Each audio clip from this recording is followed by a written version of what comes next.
Welcome back to That Time I Got Reincarnated as a Slime. Anime Review, episode number 10. This I'm discussing the OAD, the 3 through 5, episode 24.9. It's kind of weird, this one. And also, there is the first 2 episodes of season 2 that I am discussing. Yep.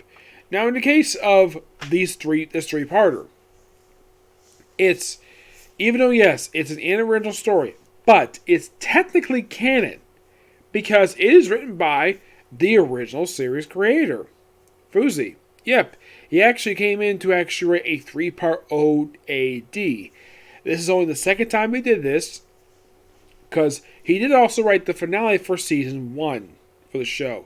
Now, unlike the first 2, which are pure fan service, which I love those, in the case of this 3-parter, this is simply put set during the time when Rimuru is still a teacher. It's set during the events of book 4, but this is before he left. This is just, I would say, not long after his students got spirits to host in their bodies. This is probably like not long after the events. I would say during, at some point, but like not long after they got their spirits, and I believe in episode 22, and before he left toward the end of episode 23. It's kind of basically there's a little gap here. So basically we have the debut of a couple of new characters here. One is a woman named Tess. Yes, Tess. And she is here throughout this entire 3-parter. You have Rimuru paying a quick peek back at the school. Now, new characters are Tess, Jeff, Gosser, Count Gritchel. Now, Tess herself does appear in Season 2. Yes, she does. And you might be thinking, is she complete and original character? Oh, yeah, she is. She's complete and original. Because she's not from the light novels. Now, she only appears, from what I can tell anyways. Yeah, someone pointed out online that she looks like Eri from Raymaster. Oh, yeah, definitely.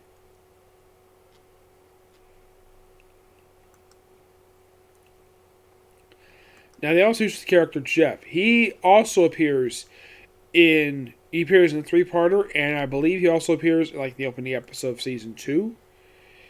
And that's it for him. Oh, yeah, definitely. Now, Clark Grettel, he is sort of a minor character in this particular 3-parter. Jeff, who is a supporting character, he doesn't do very much here. And this Umuthoth, the wife of the Count and the sister of Professor Jeff. That his last name is seriously Jeff. Yes, seriously, that is his name. Amber says Jeff. It's kind of weird how this name goes. So, basically, he and Rimuru do not get along at all.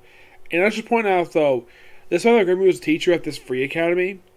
Here's the thing. The teachers who appear in this 3-parter are complete anime original. They don't appear in the light novels at all. Nope.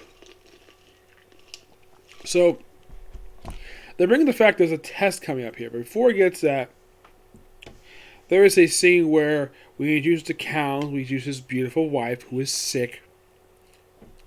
And the butler himself is tasked to inspect the caves, the man-made caves, for the training, which is coming up. And then something really bad happens to him, like he just disappears. He appears later working with a group of thieves. But the reason for this is not revealed until part 3. So Rimuru, in order to prepare his students for this particular training, which he's taught about this, he decides to make a quick trip back to the village. Which I should point out, though, they explain in the anime that him riding Rega took 3 days. This is a quick trip. Basically, he's creating armor and weapons, and also they refer to as a camper, basically a very special carriage. That, of course, they use in this particular. It becomes actually a pretty useful thing. Like, he brings it with him back. Like, I'm thinking, like, I get maybe bringing the clothes. He must have bring it in his stomach. So, he introduces camper to his students. And the thing has, like, a working shower. Yes, an actual shower. And it's got like a cushion. And by the way, The way this test works is that the students have a protect teacher, but not their own individual teacher. Oh no, no, no. They swap teachers. Yep, they do.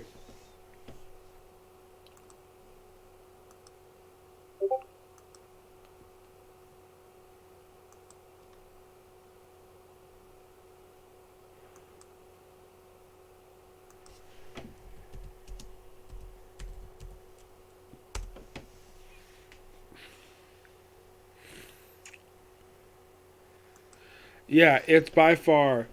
Uh, so, and of course, Rimuru gets Class 1A.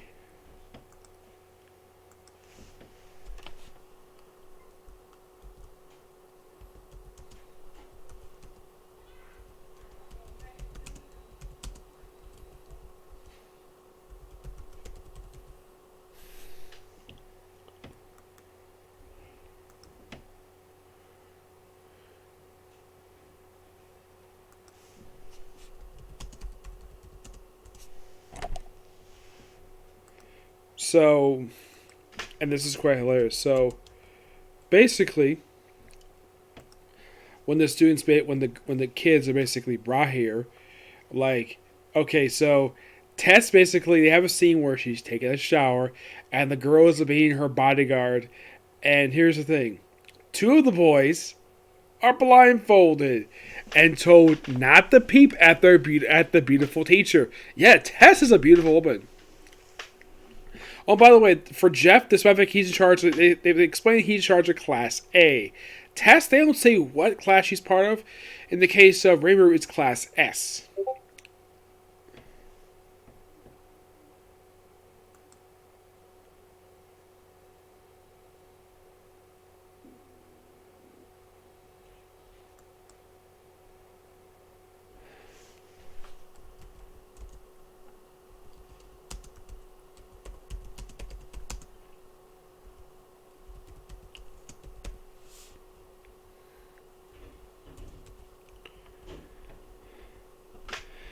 Yeah, and by the way, in the case of Rimuru in Class A, they don't really explain what they're up to. It's basically a three-parter. It's mostly give the five students a chance to shine. So, they protect the carriage from monsters. By the way, the carriage is actually drawn not by a horse, per se, but a beast that excuse me, the oldest member of the class, basically, it's Gale. He basically summons these particular, I think it's, yeah, him.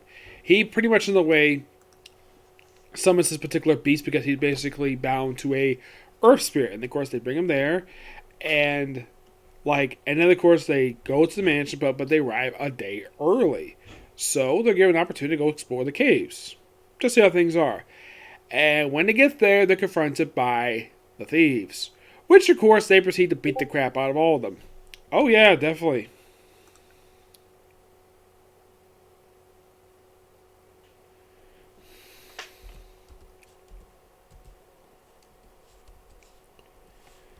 Yeah, it is.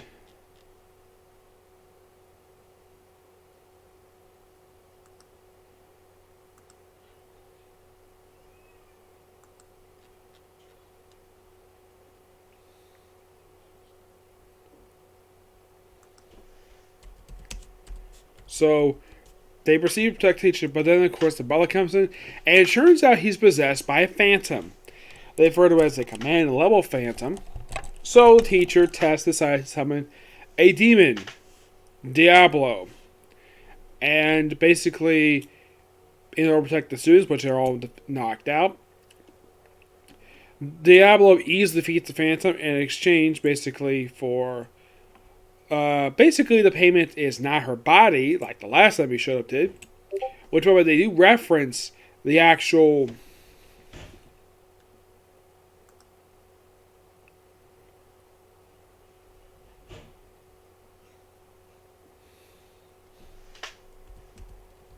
Yeah, they reference the OVA, the final episode where Shizu basically, or mentioned he knew her, and as payment, keep this encounter a secret. Just have it the light spirit over there, which he was there and watched the whole long, have him take credit for taking care of the Phantom. Like, okay, perfectly fine. And of course, Rimuru was there along with Jeff, who basically is.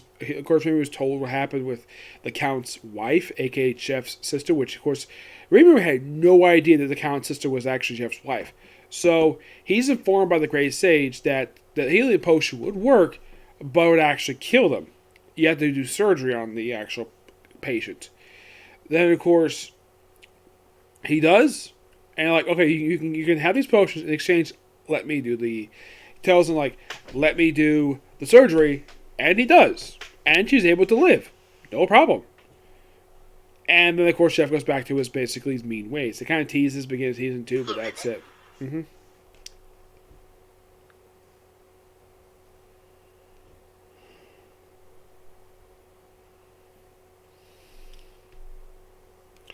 Yeah, but in the case of basically the opening 2 episodes, most for these 2, we get introduced into a few new characters here.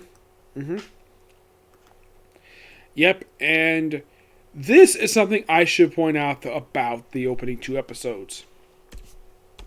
Oh, before I get to the opening episode, I should talk about the episode that came before that. 24.9, which all this one does, introduces Hinata Tagashi. Well, a speaking part for her. Excuse me. See at the beginning of this particular OVA, this particular episode, and the end of it. And the whole point of this thing, just to recap of the first season, because it's been like over a year since the last season ended at the time this aired. So I guess I figured, oh, why not do this?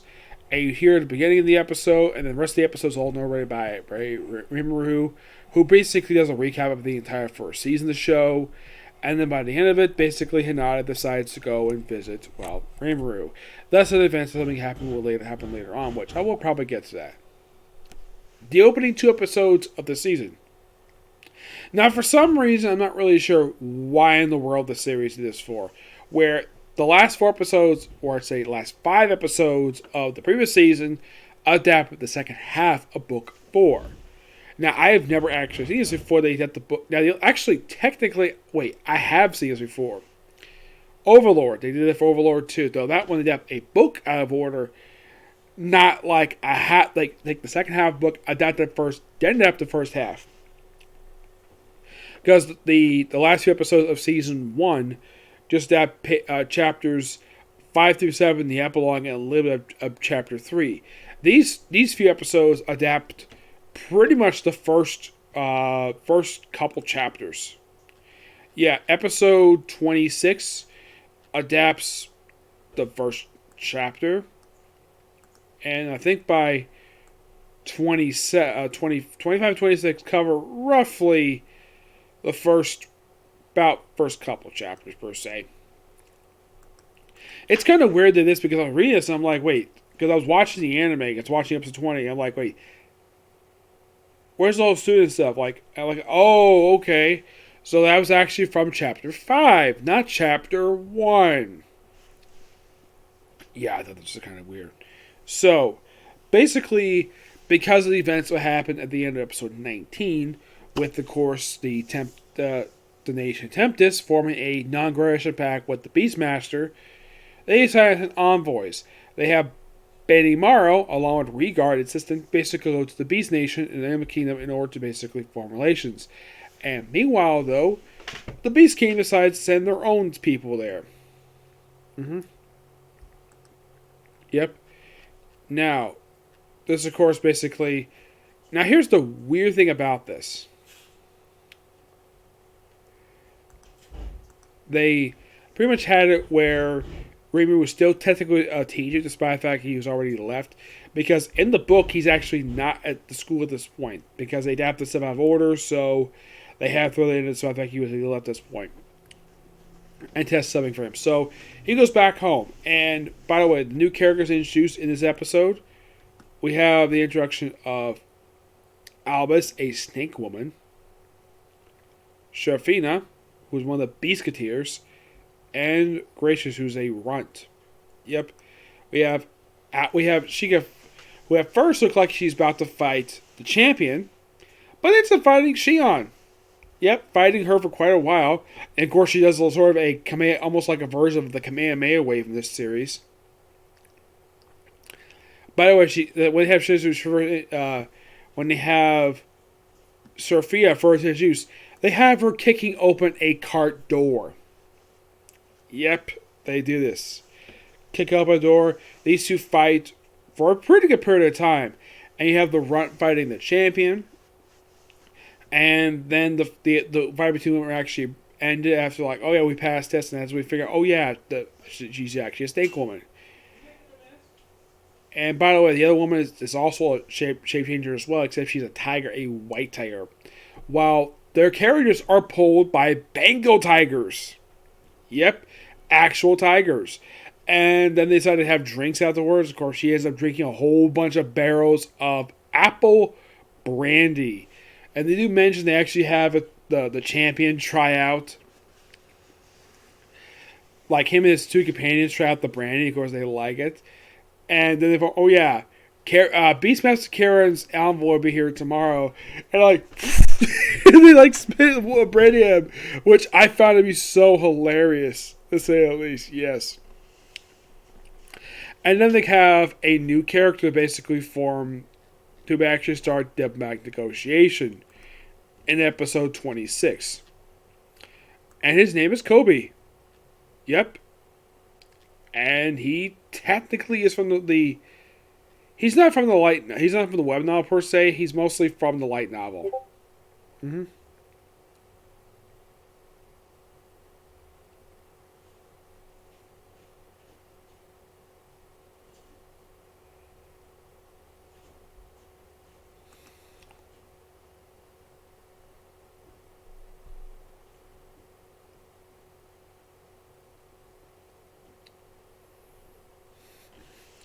Yep. So they basically negotiate, and then of course the episode ends with him going off to the Dwarf Kingdom. Yep. But I gotta say, really good episode, and I can't wait for to discuss the last episodes we discussed here before. I'm gonna take a break from the anime. Not to read on a light novel. That's gonna take a bit before I do that. Because I decided to do I was originally my original plan was simply just do season 1, and then after finish season 1 for this series to go back to watching Masked Man. But I really wanted to go through the opening episodes of season 2 because that's from book 4. So I figured, why not? So after the very next episode, there'll be a break for a little while to work on Super Sentai. But the next thing I'm going to do is going to be Afria. Yep, Afria is going to be next, okay? Excuse me, but do the next video. Bye.